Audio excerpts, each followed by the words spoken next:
16 de noviembre de 2025, ya son 4 años y 266 días de guerra en Ucrania. Bienvenidos al informe diario de la situación. Hoy saludo especialmente a todos los suscriptores gratuitos y a quienes quieran serlo. Empecemos de una vez y lo haremos con los aciertos de hoy. Refinerías. Las refinerías que ya habían sido atacadas antes en Volgogrado y Novokrushevsk fueron nuevamente atacadas y alcanzadas por los ucranianos la noche pasada.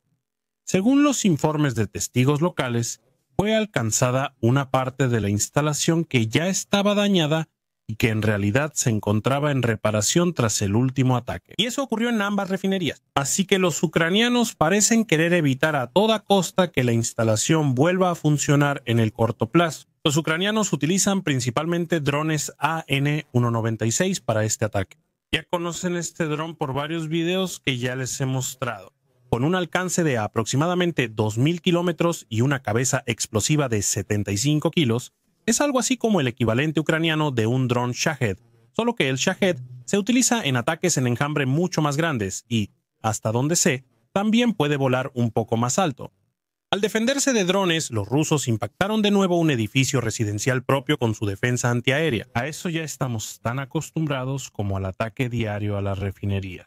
Ah, sí, por cierto, hace poco los ucranianos atacaron el puerto petrolero de Tuapse y poco después el de Novorossiysk. Solo estuvo 2 días sin exportaciones antes de que reabrieran una terminal para barcos. Hoy se llenaron 2 petroleros ahí, así que supongo que los daños no fueron tan graves como para causar una interrupción más larga. Creo que ahí valió más la pena destruir o en su mayoría destruir las posiciones de defensa antiaérea en el lugar, o sea, todos los sistemas ES-400 que vimos ayer en el informe de situación, ya que ahora el petróleo puede volver a fluir. Además de los impactos anteriores, también hubo un nuevo impacto en la central termoeléctrica de Oriol, que ya había sido alcanzada a principios de la semana. El invierno se acerca, pero en el frente el clima aún es tolerable, con temperaturas de 5 a 12 grados en el día. Del lado ucraniano, se espera que los ataques rusos disminuyan durante el invierno. Por el lado ruso, intentan conquistar completamente ciudades grandes o parcialmente ocupadas antes de que comience el invierno, para poder preparar sus propios alojamientos para que los soldados pasen el invierno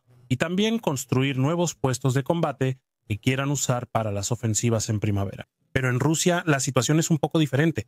Eso se refería solo al frente de Ucrania, porque en Rusia, y de hecho muy al este del país, ya han tenido las primeras noches con temperaturas entre menos 20 y menos 30 grados. Ahora es la oportunidad para que los ucranianos destruyan oleoductos, gasoductos y estaciones de bombeo, logrando un impacto notable en la población y el precio del petróleo este invierno. Eso ya lo vemos ahora, porque en Amur, en el lejano oriente, se vienen grandes aumentos en los precios de la calefacción central. El gobierno regional planea un aumento de precios en 2 etapas. Primero entre un 49 y un 86% y después otro aumento de entre un 13 y un 15%. Calculado en términos anuales, eso representa un aumento total de entre el 67 y el 115%. Eso impacta a hogares e instituciones municipales, sobre todo en regiones pobres del este de Rusia. Ahí realmente es como un golpe en la cara. Y eso refleja los crecientes problemas de costos en el sector de suministro ruso, que no disminuyen debido a los precios de la energía,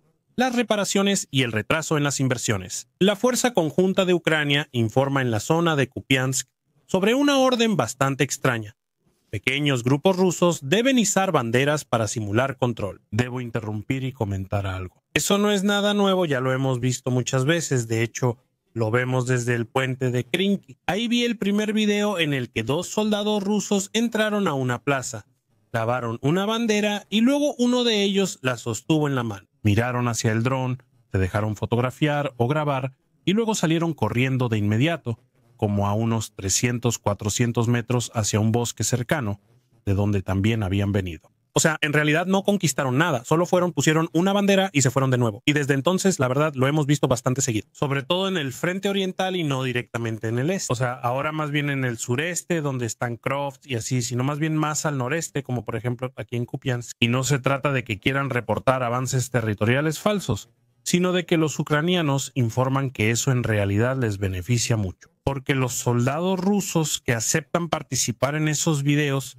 o que son obligados a hacerlo son bastante visibles para los pilotos de drones ucranianos, lo que les permite localizar y atacar más rápido a grupos individuales de soldados rusos. Según el artículo, todo esto resalta bastante bien lo mucho que Moscú persigue los efectos de la propaganda visual, mientras que en la realidad solo mantiene pequeñas islas de 3 a 8 hombres en la zona gris, según el informe. Pero tengo que intervenir aquí y decir que no creo que Moscú o el Kremlin mismo den órdenes tan tontas para demostrar que conquistaron el siguiente pueblo desconocido o calle. Yo más bien pienso, y probablemente la mayoría estará de acuerdo conmigo, que eso fue idea de los comandantes del frente, que desperdician o se quedan los recursos para sí mismos. Reportan pérdidas a los superiores y al final tienen que mostrar algo para justificar sus altos gastos. Es más fácil poner en peligro a algunos equipos para tomar unas fotos y demostrarle al siguiente nivel que se están haciendo algunos progresos. Ellos simplemente lo reportan hacia arriba hasta que alguien lo pasa al Ministerio de Defensa. El ministro de Defensa cree que ya se dijo la verdad, lo informa a Putin y él vuelve a dar un discurso. Así es más o menos como me imagino todo esto. Los rusos se acercaron más a Mayak y Volomirivka cerca de Dnepropetria. Aquí ya están conquistando la parte sur de ambas localidades. Un poco más al sur, en Pokrovsk, justo aquí. En este lugar, la ciudad casi no ha cambiado en los últimos 3 días. En realidad está un poco más tranquilo, pero tranquilo solo en el mapa de situación, porque en realidad aquí los combates siguen aumentando. Ahora encontré un video bastante bueno de un soldado ucraniano que se atrinchera debajo de un vagón. Supongo que eso es en algún lugar de aquí, en esta zona, donde la vía todavía está parcialmente o completamente controlada por los ucranianos. Yo sugeriría que simplemente lo veamos y que lo dejen impactarlos.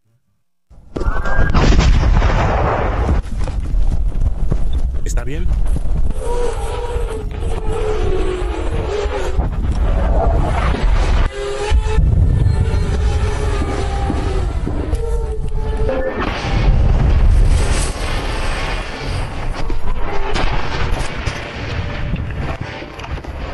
¿Está bien?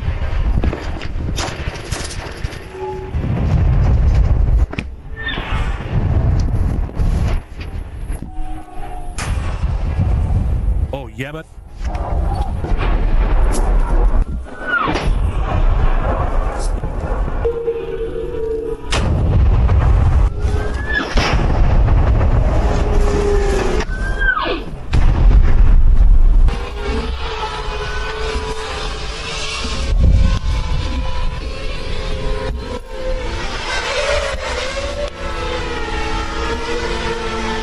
Ahora no lo tenemos. No lo tenemos. Así que todo está en orden. Uno ni siquiera quiere imaginarse lo alto que debe ser el nivel de estrés en la ciudad. En la ciudad misma, como ya dije, no hay ningún progreso visible. Pero un poco más al este, en Mirnorad, vemos un cambio. Toda la zona marcada en amarillo, esta de aquí, pero no está conquistada por los rusos. Pero aquí los combates entre las fuerzas rusas y ucranianas están muy intensos. En el pin azul en este lugar, aquí hay una bandera rusa en una antigua torre de pozo. Los ucranianos la destruyeron luego con un dron. En la zona roja aquí arriba hubo bastantes impactos de artillería rusa, lo que significa que todavía había soldados ucranianos aquí poco antes de que llegara la artillería, o tal vez incluso sobrevivieron. Aquí se reportaron y observaron más ataques de artillería, así que probablemente aún no haya soldados rusos adentro. En el pin verde, los ucranianos atacaron a soldados rusos con drones, por lo que sabemos que al menos pudieron avanzar hasta este punto de aquí. Eso significa que en esta zona están aquí arriba, pero menos. En el frente de Donetsk, la unidad ucraniana K2 del 20, Regimiento de Sistemas No Tripulados, ha seguido a 3 soldados rusos con un dron terrestre. El operador fue guiado por un dron aéreo que tenía a los 3 soldados rusos a la vista. Se inició la persecución y se les siguió hasta que estuvieron bajo el puente. Luego, el dron se autodestruyó y eliminó a los 3 soldados. Dudo si de verdad no se escuchaba el dron. Bueno, usted conoce ese zumbido y golpeteo típico de los vehículos electrónicos, especialmente cuando se mueven sobre orugas y son hechos de manera casera. El dron iba solo unos metros detrás de ellos. Antes estaba arriba en la calle, dio la vuelta y siguió cerca del último soldado, quien también volteó a mirar antes, lo que personalmente considero muy inquietante porque realmente a esa distancia tan corta apenas te das cuenta de que están ahí. Aquí un soldado ruso graba a otros 2 soldados rusos que están discutiendo porque uno de ellos está infeliz y ya no quiere seguir trabajando. Creo que ellos no se imaginaron la guerra como realmente es.